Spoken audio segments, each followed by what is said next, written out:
Corona വ്യാപനത്തിന് പിന്നാലെ കഴുത്തറുപ്പൻ നയമാണ് സംസ്ഥാന സർക്കാർ പ്രവാസികളോട് കാണിക്കുന്നത്. കഴിഞ്ഞ കുറച്ചു ദിവസങ്ങളായി കേരളത്തിലെ വിമാനത്താവളങ്ങളിലെ അരമണിക്കൂറിനുള്ളിൽ ഫലം തരുന്ന 2490 രൂപയുടെ RT-PCR പരിശോധനയുടെ കൃത്യതയെക്കുറിച്ച് പ്രവാസികൾക്കിടയിൽ വ്യാപക പരാതി ഉയരുകയാണ്.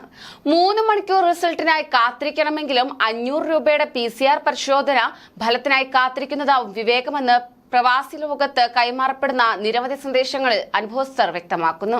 ഉയർന്ന ഫീസും മേടിച്ചുള്ള റാപ്പിഡ് ടെസ്റ്റിലെ പോസിറ്റീവ് റിസൾട്ട് നിരക്ക് സാധാ ടെസ്റ്റിനേക്കാൾ വളരെ കൂടുതലാണെന്നത് അരമണിക്കൂറിനുള്ളിൽ ഫലം തരുന്ന ടെസ്റ്റിന്റെ കൃത്യതയെക്കുറിച്ച് സംശയമുയർത്തുന്നതായി അടുത്തിടെ നാട്ടിൽ പോയവർ പറയുന്നു.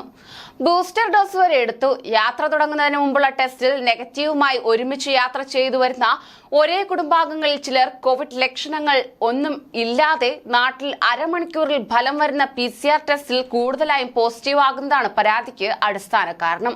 പോസിറ്റീവ് എന്ന് തെളിഞ്ഞാൽ ഫലം ശരിയെന്ന് സ്ഥിരീകരിക്കാൻ മറ്റൊരു മാർഗവും അനുവദിക്കാതെ പ്രവാസിയെ നേരെ ആംബുലൻസിൽ കൊറോണ കേന്ദ്രത്തിൽ മാറ്റുന്നതിനെതിരെയും സന്ദേശങ്ങളിൽ അമർഷം നിറയുന്നുണ്ട്.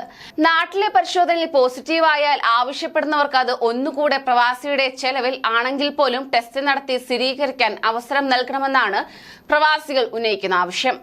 അമൃത്സർ വിമാനത്താവളത്തിലെ കോവിഡ് പരിശോധനാ സെന്ററിന്റെ ലൈസൻസ് അടുത്തിടെ റദ്ദാക്കിയതും ഗൾഫിലെ പ്രമുഖ പ്രവാസി സാമൂഹ്യ പ്രവർത്തകന് തിരുവനന്തപുരം വിമാനത്താവളത്തിലെ കോവിഡ് ടെസ്റ്റ് സെന്ററിലുണ്ടായ അനുഭവവും പ്രവാസ ലോകത്തെ സന്ദേശങ്ങളിൽ നിറയുകയാണ്.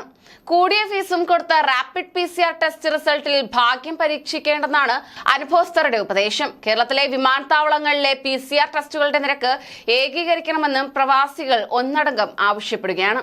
കോഴിക്കോട് വിമാനത്താവളത്തിലെ റാപ്പിഡ് PCR ടെസ്റ്റിന് 1580 രൂപയാണ് ഈടാക്കുന്നത്.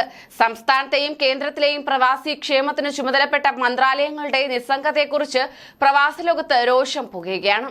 കൊറോണ നിയമങ്ങൾക്കുള്ളിൽ നിന്നുകൊണ്ട് തന്നെ ചുരുങ്ങിയ അവധിക്ക് നാട്ടിലെത്തുന്ന പ്രവാസികൾക്ക് സാധ്യമായ ഇളവുകൾ നൽകാൻ പ്രവാസി ക്ഷേമ വകുപ്പുകൾ ഒന്നും തന്നെ ഇടപെടുന്നില്ലെന്നാണ് വിമർശനം. നാട്ടിലെത്തിയുള്ള PCR ടെസ്റ്റ് ഫലം നെഗറ്റീവായാലും പ്രവാസികൾ 14 ദിവസം ക്വാറന്റൈനിലിരിക്കണമെന്നും നിലവിലെ നിയമം വ്യക്തമാക്കുന്നുണ്ട്.